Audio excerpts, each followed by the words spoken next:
આપણા ઘરમાં રોટલી કે ભાખરી જે વધ્યું હોય ને તેને આપણે યુઝ કરવું હોય અને નાખી ન દેવું હોય તો એને આપણે કઈ રીતનું કરવું છે. તો મારે આજે એનું મંચુરિયન બનાવવું છે. તો આપણે આજે 2 ભાખરી પડી છે.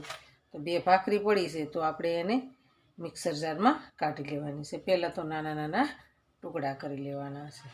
તો આપણે એક વાસણ લેશું. આપણે આ એક બાઉલ લેવાનું છે. એમાં આપણે નાના નાના ટુકડા કરવાના છે. આવી રીતના આપણે નાના નાના ટુકડા કરી નાખીશું. આપણે ટુકડા કરી લીધા છે.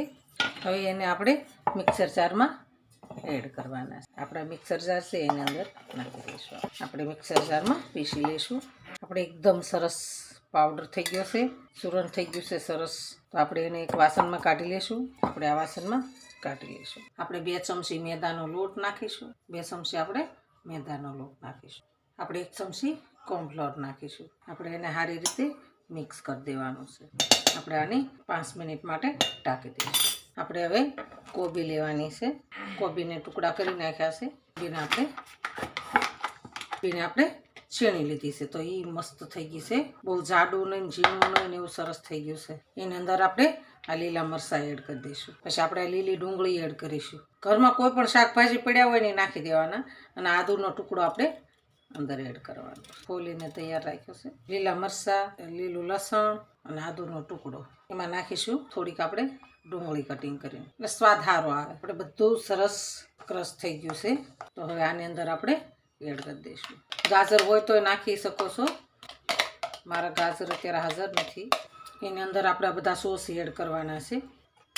1 ચમચી આપણે જે પણ સોસ ઘરમાં પડ્યા હોય એ આપણે અંદર એડ કરી દઈશું. આપણે હવે 1 ચમચી ટમેટા સોસ નાખીશું. ઘરમાં જે પણ સોસ હોય એ બધા એડ કરવાના છે. હવે આપણે સૂકા મસાલા નાખીશું. આપણે થોડીક હળદર નાખીશું, થોડુંક ધાણા જીરું નાખીશું, થોડુંક આપણે લાલ મરચું નાખીશું, થોડોક આપણે ગરમ મસાલો નાખીશું, સ્વાદ અનુસાર આપણે મીઠું નાખીશું. ભાખરીમાં મીઠું હોય ને એટલે ઓછું જ નાખવાનું.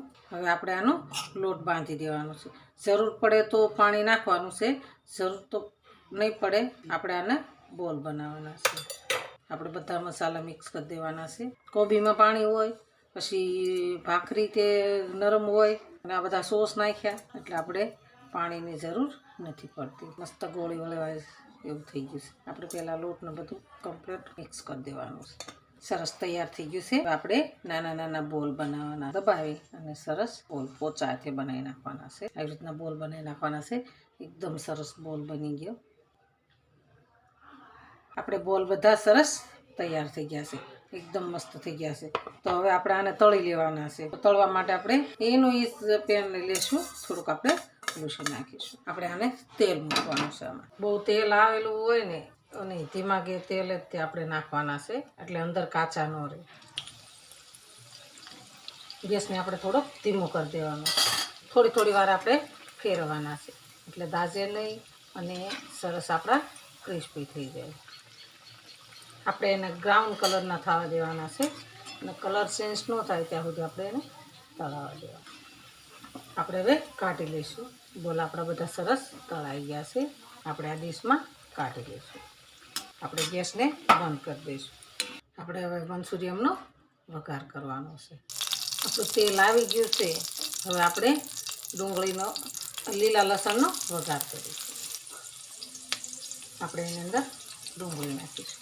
આપણે કોબીના ટુકડા બસાવ્યા છે તે આપણે અંદર એડ કરીશું. આપણે એને સાતરવા દેવાના છે. એમાં આપણે થોડીક શેજવાન ચટણી નાખીશું. આપણે અડધી ચમચી સોસ નાખીશું. 1 ચમચી આપણે ટામેટા સોસ નાખીશું. પછી આપણે એને સરસ હલાવવાનું છે.